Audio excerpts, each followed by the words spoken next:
que elige el título. ¡Elige el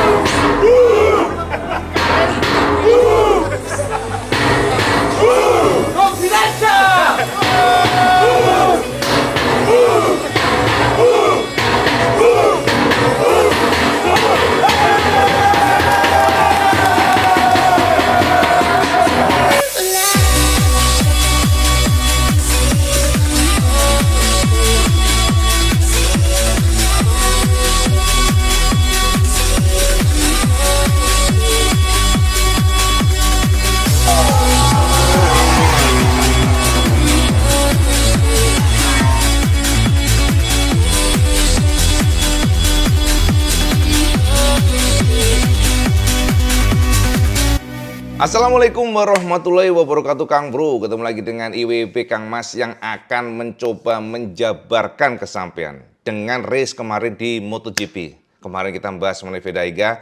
Nah sekarang kita bahas mengenai King of the King Class, yakni MotoGP. Sehubungan dengan yang pernah kita bahas buat sampean kemarin, bagaimana kita sudah share tentang Marc Marquez secara record yang untouchable di Sachsenring. Rekodnya luar biasa, dia pembalap yang memang menguasai hampir semua sektor di Sachsenring. Apalagi Cak, Marquez ini pada saat kita teliti sektor 2-nya Cak, gila Mas. Dia memang super fast, bahkan pada saat dia memasuki sektor ketiga, yang kita lihat adalah sektor yang tricky sekali, dia juga untouchable. Jadi teman-teman semua sektor, pembalap ini ya, yang pembalap pernah cedera, dan juga ketabrak Marco Bezzecchi, yang kemudian dioperasi, dan ketika pada kondisi normal, ternyata semuanya luar biasa. Teman-teman fix IWP katakan kesampaian. Marquez ini hanya kalah pada saat dia cedera aja. Marquez memiliki skill dan Marquez yang bisa mengalahkan hanya cederanya, Cak. Tapi kalau pada kondisi normal terbukti Mas, Marquez sulit untuk ditaklukkan. Marquez sulit untuk dikalahkan bahkan para pembalap muda sekalipun. Nah, teman-teman semuanya, kemarin adalah balapan yang memang kontrolnya luar biasa. Marquez, Cak, ketika IWP coba bedah nih, Cak, namanya lap time-nya, Mas. Maka ternyata sudah attacking langsung, dan pada lap ketiga dia sudah menorehkan best time di sana. Jadi best lap-nya tak terjamah hingga usai. Artinya apa, Cak? Pada kondisi ban yang cenderung dingin, Cak, Marquez sudah menorehkan best lap-nya. Dan seandainya Mas terjadi pertempuran, pertarungan, WB yakin kemarin pasti Marquez juga akan menang. Kenapa? Ya karena Marquez controlling semuanya. Dia tahu ketika dia punya pace dan dia punya confidence, dia sudah mengatakan ke kita kemarin bahwa dia akan attacking. Dan terbukti Mas, tak terjamah sama sekali. Seandainya ya maksudnya Alex Marquez nggak crash pun, terjadi pertempuran, WP yakin Marquez akan menang. Kita dapat konfirmasi Marquez mengontrol semuanya. Controlling dari awal hingga akhir, dan itu membuat tentunya balapan kemarin dimenangkan oleh Marquez dengan sangat mudah sekali. Tentunya hasil ini juga membuat sekarang klasemen sementara makin mepet, Cak. Marc mengatakan ke kita bahwa dia akan berjuang dan dia sangat yakin. Lagi dia confidence ya. Ini bahaya sekali nih kalau udah merasa confidence, dia akan sulit dikalahkan. Itu yang dari pengalaman kita. Jadi Marc mengatakan ke kita semuanya, dia merasa nyaman sekarang dengan tubuhnya walaupun masih less power, belum 100%, belum fully fit, tapi dia merasa secara feeling, secara fisik maksudnya, sudah sangat bugar dibandingkan dengan sebelumnya, dan itu juga terkoneksi dengan motornya yang juga semakin nyaman digunakan. Dan memang ada beberapa sirkuit yang dikatakan Marquez, mereka harus hanya bisa defensif, jangan terlalu ambisius, tapi ketika dia merasa itu adalah sirkuit yang aku sukai, itu adalah sirkuit yang cocok bagi motorku, maka dia akan attacking. Itu kata Marquez, dan itu terbukti Cak ketika kemarin kita lihat Asen hanya defensif karena memang dikatakan sirkuit ini membuat kebugaran benar-benar tertekan. Yang kedua adalah dia merasa ini berbahaya karena ketika crash amit-amit ya Kang Mas ya, gravelnya cukup besar-besar ya batunya.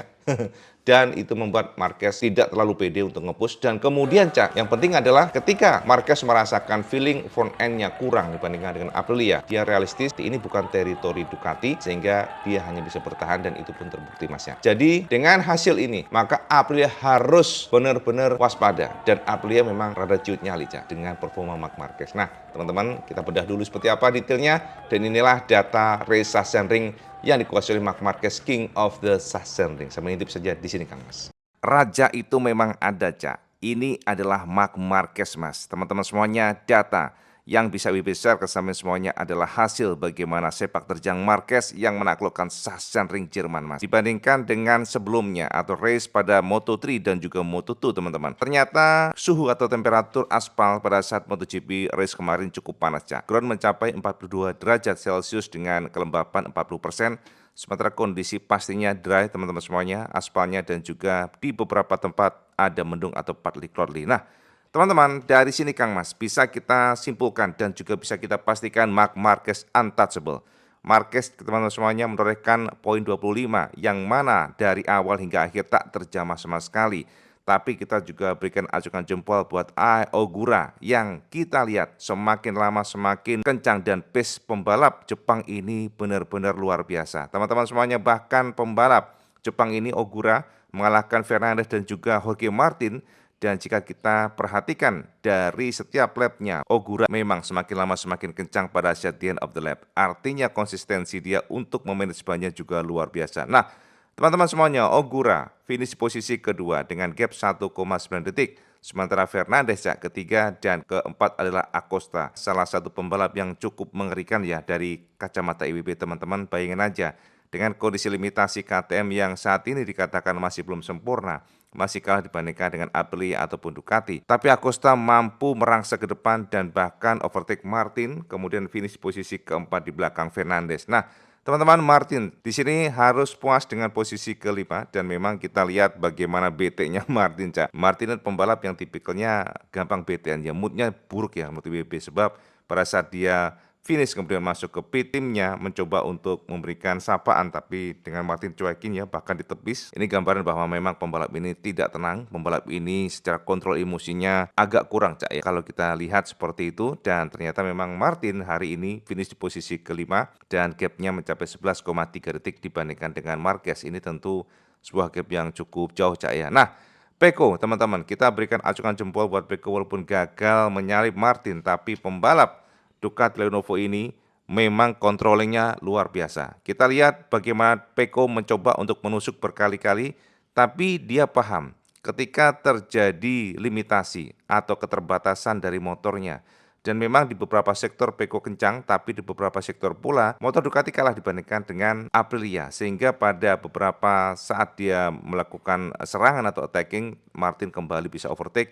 Dan hebatnya Pecco adalah dia controlling, dia tidak nafsu, dia tidak melakukan kesalahan dan dia menerima apa adanya dengan posisi ke-6. Tanda pembalap Lenovo ini memang semakin matang dan matang. Artinya ya controlling emosinya bagus, dia bukan pembalap yang ambisius tapi pembalap yang penuh dengan kalkulasi. Nah, teman-teman, kita juga berikan acungan jempol kepada Quartararo, menjadi pembalap Jepang terbaik di sini, Cak. Quartararo menorehkan best lap-nya ya, dan kemudian juga Quartararo kalau kita lihat terpaut 17,5 detik dibandingkan dengan Marc Marquez. Cukup oke, Cak. Quartararo ini adalah pembalap yang sangat menyukai Sachsenring Jerman dan ini juga menjadi salah satu tanda dan juga bukti bahwa Quartararo selama karirnya sebenarnya cukup bagus di Sachsenring. Cuman karena keterbatasan, kembali lagi ya, keterbatasan motornya yang masih kalah dibandingkan dengan pasukan Eropa, Quartararo finish ke-7 dan terpaut 17,5 detik. Dan di belakangnya juga kita berikan acungan jempol kepada Luca Marini yang juga hebat banget, Cak. Kontrolnya hebat dibandingkan dengan Joan Mir. IWP katakan Luca ini lebih perhitungan. Walaupun secara pace kalah tapi minim kesalahan. Itu yang paling penting ya, saya pada saat membalap itu adalah controllingnya dan semuanya akan membuat hasil yang lebih baik dengan ya 8 poin lumayan ya teman-teman semuanya. Dengan posisi 8 Luca mendapatkan 8 poin. Sementara Pestial ini juga bagus, Cak, lumayan, dia masuk top 10 ke 10 binder. Dan teman-teman kemudian Morera yang juga kelihatan sekali dia masih berusaha untuk merasakan motornya, mencari limitnya. Morera pembalap ini akhirnya finish posisi ke-11 dengan gap 22,2 detik dibandingkan dengan Marc Marquez.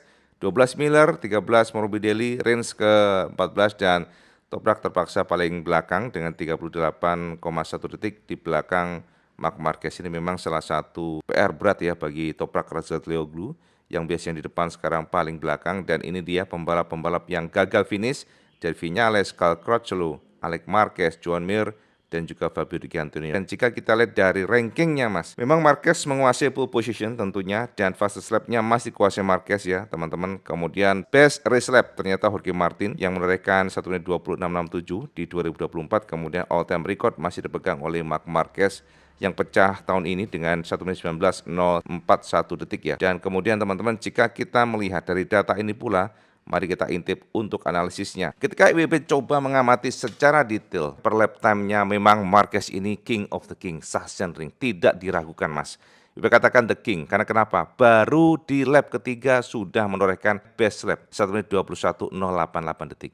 Ini adalah angka yang luar biasa, Cak. Karena sudah mendekati tembok 21 mepet sekali. Jadi 1 menit 21 kecil. Tidak ada satu pembalap pun yang mendekati Marquez. Dan dari sini, Cak, akhirnya Marquez melebarkan gap dan untouchable hingga akhir, Mas. Nah, yang luar biasa adalah Marquez sangat konsisten lap time-nya. Dari 2 hingga ke lap ke-23, Cak.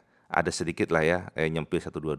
Marquez menorehkan 1 menit 21 konsisten. Baru pada lap ke-24, pace sedikit menurun dan akan tetapi tetap di angka 1 menit 22. Tak satu pun dia tembus di 1 menit 23. Ini juga terjadi pada Ai Ogura, Mas. Ai Ogura luar biasa. Ibu katakan konsistensinya hebat banget, Cak. Bahkan teman-teman, jika kita komparasikan dengan lap time dari Marquez, dia nggak kalah.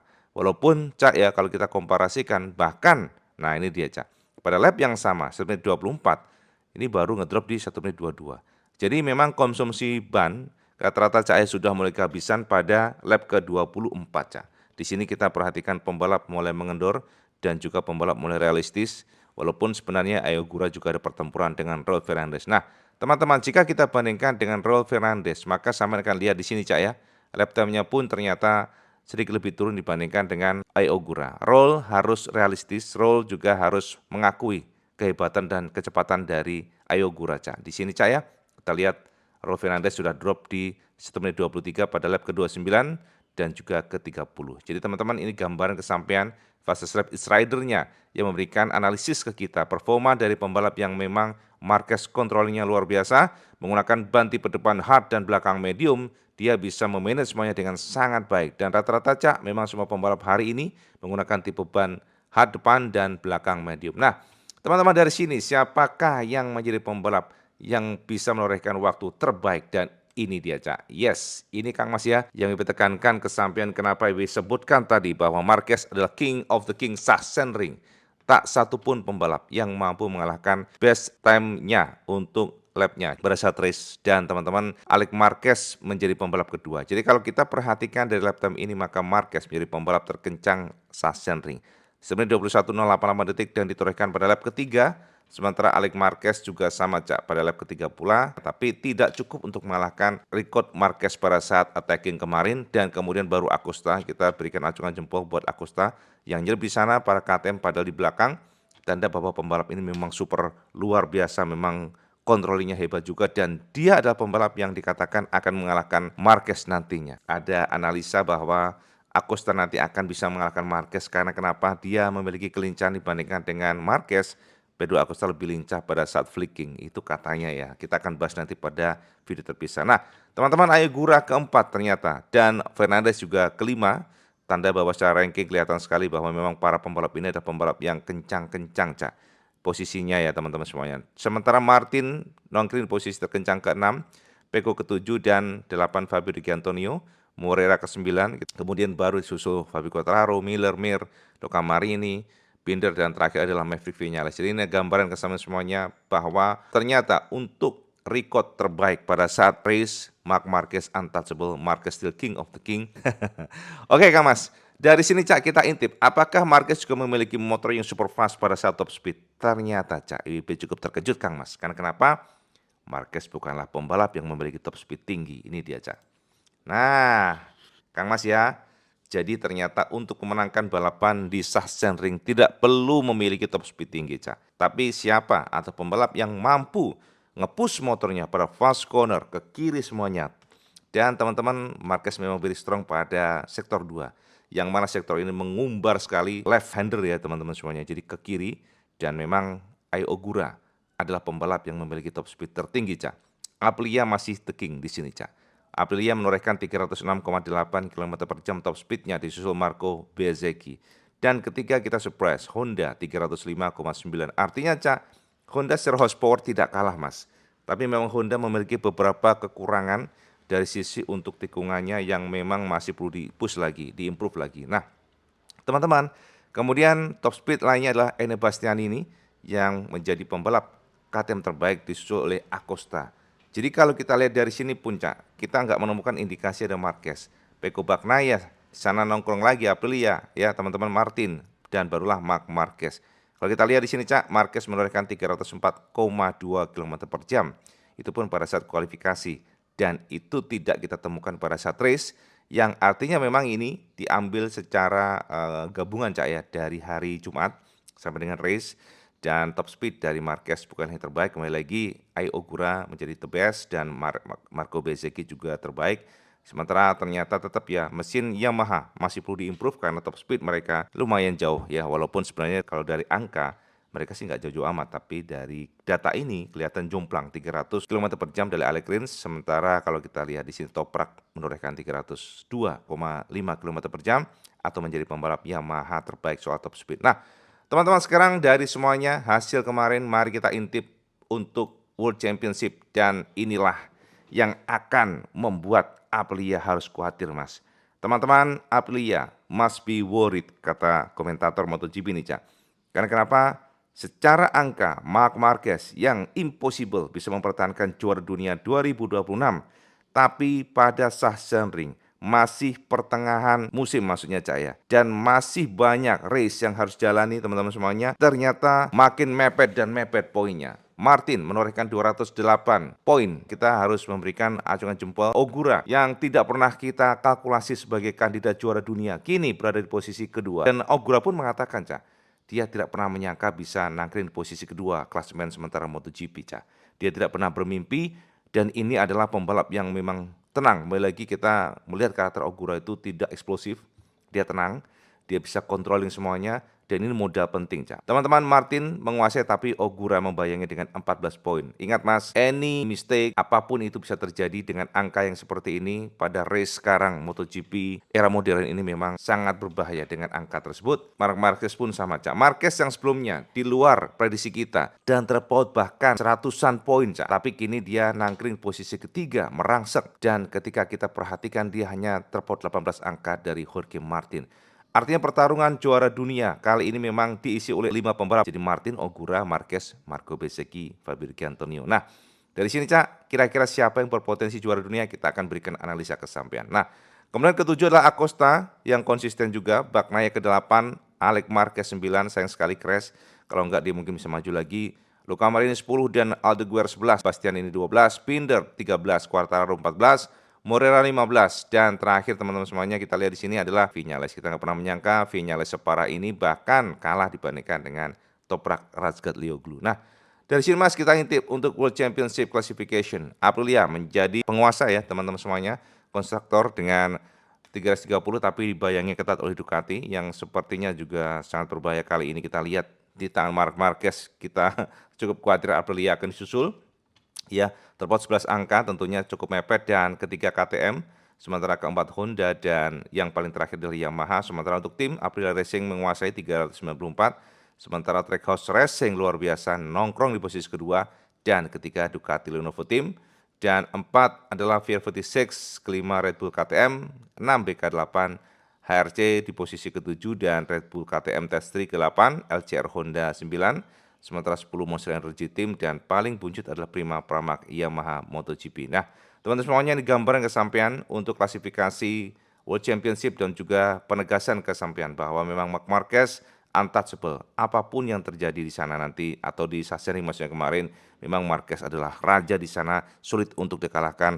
Pada semua sektor dia memang very strong. Kira-kira demikian Kang Mas. Nah, jadi Kang Mas sudah padang jinglang terang benderang ya bagaimana performa Marc Marquez yang memang secara kalkulasi apapun Sachsenring adalah sirkuit yang tidak bisa dikalahkan. Dia adalah maksudnya gini, sirkuit yang tentunya Marquez sulit dikalahkan oleh pembalap lainnya. Controllingnya, pushing very hard-nya dan dia tahu di mana dia mampu nge-push, di mana dia untuk berusaha untuk kendorin kecepatan.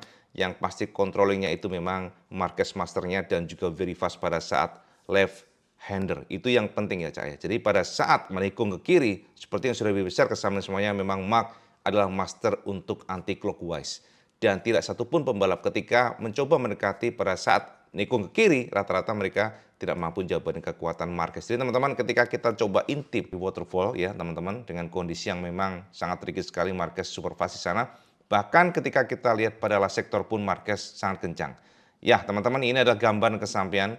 Walaupun sebenarnya Marquez tetap kita favoritkan juara dunia, tapi tetap Mas, kita dapat konfirmasi dari Max terbaru ya setelah dia race kemarin, bahwa tantangannya itu besar. Tantangannya itu nggak mudah Mas. Jadi kata Marquez, dia memang kuat pada saat menikung ke kiri. Tapi menjadi PR terbesar dia adalah fisiknya pada saat belok kanan. Jadi memang tidak bisa dikomparasikan, Cak. Karena bagaimanapun Marquez yang parah itu kan sebelah kanan. Tidak fully 100% kekuatan dari lengan kanannya. Itu yang menjadi masalah. Jadi teman-teman, kita dapat konfirmasi Marquez kalau ingin juara dunia maka dia harus kuat everywhere. Itu kata Marquez. Jika ingin menjadi juara dunia, sekali lagi, he must be strong everywhere. Tidak hanya ke kiri aja. Sirkuit ke kiri banyak dia baru menang. Ke kanan, banyak ke kanan dia kalah, itu juga nggak bagus. Makanya Marquez mengatakan ke kita bahwa dia akan nge-push fisiknya, dia akan mencoba fokus untuk memperbaiki sebelah kanannya. Itu kata Marquez pada saat interview kemarin. Jorge Martin menegaskan dia berambisi untuk mengalahkan Marquez. Jadi itu kata Jorge Martin, di mana Martin memang memiliki dream atau mimpi untuk mengalahkan the best rider in the world, dan itu ambisi dia. Dia mengatakan ke kita semuanya, dia akan memberikan 100% kemampuan untuk mengalahkan Marquez, apalagi Max sekarang indikasi grafiknya memang semakin naik dan naik. Ya teman-teman, itu Cak mungkin rekap sedikit kesamaan semuanya bagaimana race di Sachsenring dan juga kepastian bahwa memang Marquez King of the King. Apakah Max mampu mempertahankan performanya, pace-nya pada next race? Tentunya semuanya akan kita pantau. Tapi yang jelas Max sekarang bangkit, Aprilia cukup khawatir, dan Aprilia juga nge-push sekali untuk mencoba mengalahkan Ducati bersama dengan Marquez, kombinasi yang sulit dikalahkan. Dan saat ini juga Tardozzi dari Ducati, bos Ducati pun happy sekali, dan dia sangat pede, dan mereka mengatakan mereka akan memberikan 100% kemampuan untuk memberikan the best bike dan untuk mempertahankan posisi mereka menjadi best of the best di tim MotoGP ya. Teman-teman, itu Cak informasi buat semuanya tentang Marquez. Silahkan komen di bawah, sama pede nggak kira-kira Marquez akan bangkit, Marquez akan mengalahkan Aprilia, mengalahkan Jorge Martin? Seman komen di bawah. Dan seperti biasa, kalau seman suka video, seman like, share, dan subscribe. Jolly Kang Mas, seman soal 5 waktu, karena itu paling penting. Assalamualaikum warahmatullahi wabarakatuh. Selamat gandos.